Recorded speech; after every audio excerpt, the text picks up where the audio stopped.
Вечер 1 февраля, за день что мы еще успели сделать? Обить жестью проем под дымоход.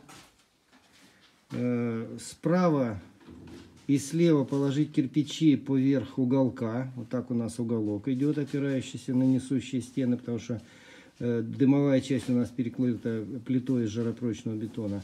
А чтобы вот эта стенка была несущая, мы положили тут уголок.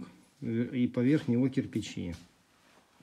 Теперь у нас вот там вот это вот как раз жаропрочная плита, из-под которой дым будет сюда уходить. Там у нас хайло камина по Румфорду, такое трапециевидное, узкое.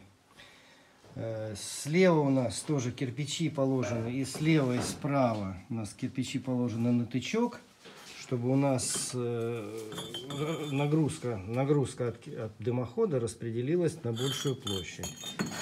Ну и здесь вот у нас положен долевой уголок, чтобы нагрузка, точечная нагрузка от дымохода вот в этих местах, она распределялась у нас на капитальную кладку шатра, потому что он идет у нас с небольшими напусками, поэтому он несущий.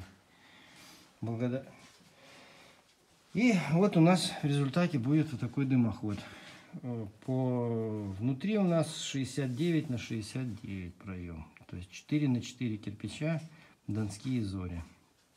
Благодарю за внимание.